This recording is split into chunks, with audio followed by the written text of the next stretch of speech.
Ya, Alhamdulillah kita dah pun sampai dekat Kampung Kuala Ina.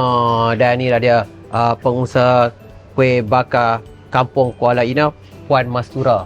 Ya, Mastura Talib. Mastura Talib. Apa khabar Puan? Alhamdulillah. Alhamdulillah. Ni kuih bakar dia ni. Inilah. Tak tunggu kita pun dah siap bakar. Dah ada lagi kan nak bakar tu? Ada? Ada lagi. Sekejap kita boleh tengok Boleh. Tapi sebelum tu nak sembang dulu. Dah berapa lama dah buat kuih bakar ni? 70-an dah mula. Tapi secara kecil-kecilan lah.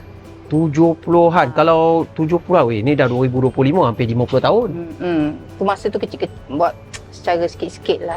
Orang dulu-dulu kuih ni wajib kalau raya. Memang wajib? Kau kuih bakar, dodol, wajib, kuih peneram. Ni kiranya makanan tradisional? Ya, tradisional. Patutlah tadi cakap 70-an. Ingat rasanya sebelum tu dah ada dah kan? Sebelum tu mestilah dah ada. Dah ada kan? Mesti lagi lama dah kan? Mesti lagi lama. Tapi kalau dulu start dulu berapa banyak buat tu? 2 biji je. Oh ya? Pakai tapung getah.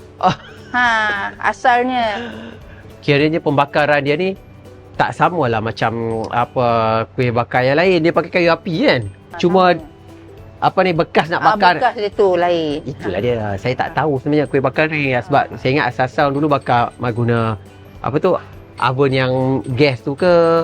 Tak. Tak, yang memang kayu. So bahan-bahan dia sebenarnya tadi mula-mula? Telur, gula, santan, tepung gandum, rempah ratus. Dia ada berempah sikit. Ya, dia cuma ada berempah. Sebenarnya Puan Mastura ni antara usahawan yang mendapat bimbingan daripada Puskop dan juga InScan lah. Okey, daripada InScan dia bagi bantuan macam mana? Dia bagi bantuan ni geran buat bangunan ni. Geran buat daripada InScan lah ni. InScan ni? Ya. Dia datang tu masa tu tahun bila tu?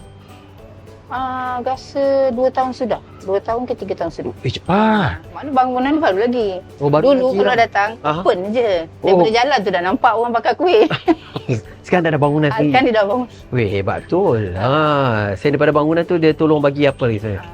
Dia ada dibimbing jugalah. Macam ni kata. Nak kembangkan lagi perniagaan. Nak kembangkan perniagaan.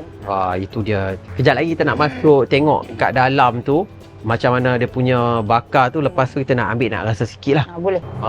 Okey Puan. Ya. Untuk bakar kuih ni sebenarnya ambil rasa berapa lama dalam tempat pembakaran tu? Tak sampai 10 minit pun. Kejap je. Kita kena tengok sebab dia masak tak sekata. Dia sekali bakar tadi berapa biji tadi? 32. 32 biji. Daripada dulu 2 biji ya. Tu dia kata yang kita panggil tu sabak. Sabak kita panggil. Sabak. Bakar kuih. Tempat bakar dia sabak. Dan resipi ni sebenarnya memang resipi asal daripada arwah mak lah. Dan Puan generasi yang kedua diusahakan dia ada disambung kan.